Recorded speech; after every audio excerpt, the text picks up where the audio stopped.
Alright, guys, it's been another eventful week. Let's get into it. Let's start with Pokemon this week, because it's my favorite part. So, this past week, there was the Bidoof Day, which I just kind of put two and two together.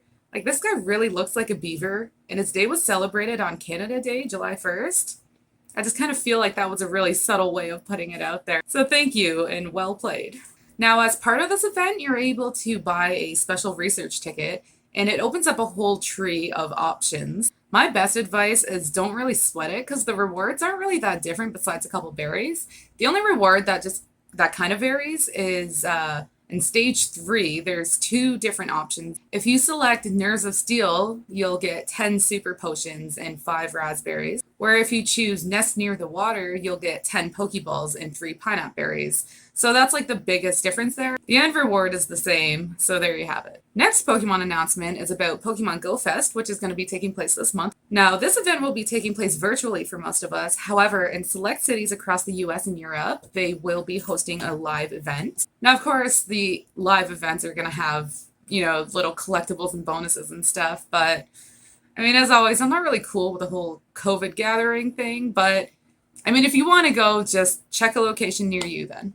Next in nerd news, LEGO has revealed a new set for the new Spider-Man No Way Home movie. This set is, of course, based off the movie, and it will come out in October. Also, to celebrate Spider-Man's release, there's a new lineup of Funko Pops and so many other toys. Now on to movies. This Friday, Marvel's Black Widow hit theaters as well as Disney Home Access for $30. More on Disney Plus. The Avengers and Simpsons crossover is going to take place on July 7th, and it's called The Good, The Bart, and The Loki. On the note of Loki, there's now a mid-season teaser trailer available, so I'll put that link below for you. Another movie released this week was the first part of Fear Street. Yay. Also released yesterday was The Tomorrow War, which is now on Prime Video, and I'm hearing a lot of good reviews on it. I think I'm going to watch this one tonight. Another really exciting trailer release is Clifford the Big Red Dog. Need I say more?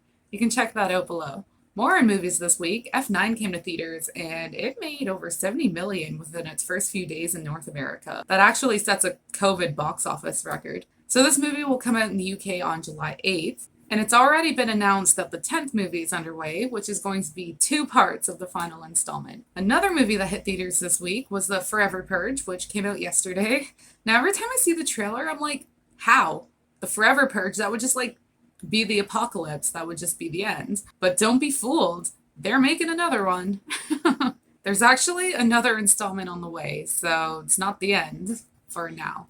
Now, here's an announcement that's based off a movie. The 2011 movie Unknown, featuring Liam Neeson, is now being made into a series. So he will be producing the sequel series, but it's going to be following another main character. So that's in the works, and I guess we'll hear more on that. Another streaming announcement, there's a new trailer for the prequel of The Sopranos. This is called The Many Saints of Newark. So of course the trailer link's below, but I just thought it was really cool, because if you look at the young Tony, it really looks like him because this is actually the original actor's son. James Gandolfini passed away in 2015, and I just think it's really honorable to have his son play on that role. So this is going to launch on HBO Max in fall. Now on to video games. Of course, it's the start of the new month, so you guys can claim all the free games on your consoles, because free is free, right? But I want to share another freebie opportunity. In Super Smash Bros. Ultimate, for a limited time, you're able to claim a Spirit Set too. So this adds 2 spirits to your collection. And with that, you're also able to download the new DLC, which came out this week.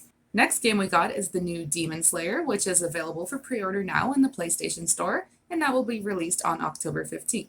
Okay, so we got some more exciting Diablo news this week. There was an update on Diablo 4, which I had almost given up on. So if you go to Blizzard's website, you can read up on that a bit, and I'll put the link below. More in games, the next entry in the Witcher series is going to be a mobile game. This monster hunting AR game is going to launch worldwide on both Android and Apple phones. This comes out July 1st, and you're able to pre-register now.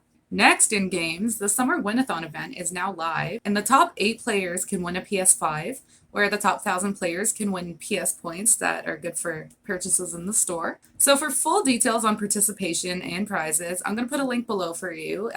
This is going to go on till August 31st, and you can check that all out below. More in-game events, there's going to be a first ever Uno Championship. So this series is happening as a part of the game's 50th anniversary celebration. As of yesterday, you're able to play the tournament on the app, And a lucky set of 10 winners are going to be able to go to Las Vegas to play the in-person competition, which takes place in Las Vegas November 11th, and there's going to be a $50,000 prize.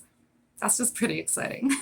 More in random game news, Zelda Breath of the Wild's Final Impossible chest has been opened. The reward is quite hilarious, but if you watch the gameplay, I mean, watching the player go through every step to get this thing, like I actually thought I was being trolled at one point, but it was serious, it happened. There aren't even a lot of words for this. You can check them out below. It's an 8-minute video. I'll put the link below. Okay, let's get into the crazy news.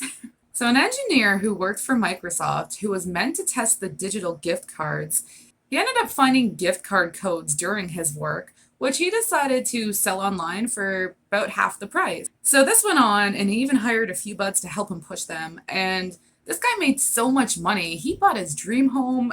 He was living fancy with the nearly 10 million in codes that he'd stolen from Microsoft. This went on for about 3 years before he finally got busted and was sentenced to 9 years. So there's our wild nerd news of the week.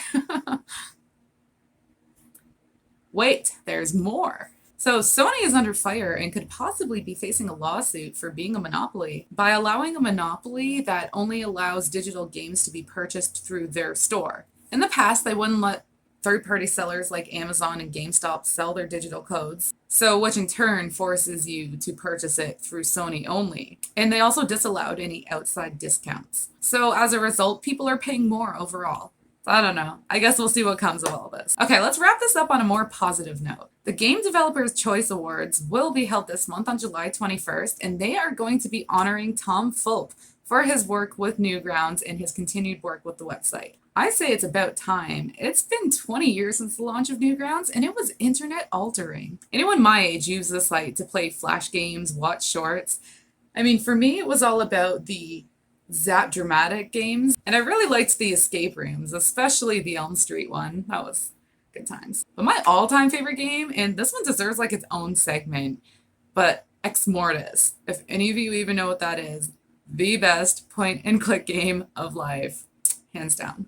Moving on. So some of the trends like Pico and stick figures, they even kind of bled into the early YouTube days. Newgrounds just really made an impact on the culture we have on the internet today. Absolutely, this guy should be honored. I just think it's crazy it took this long. So that's really awesome for him. Alright guys, that's a wrap for this week's Nerd News. Remember to like this video if you enjoyed, and subscribe for more nerd news and reviews from me. Thank you so much for watching, and stay safe out there.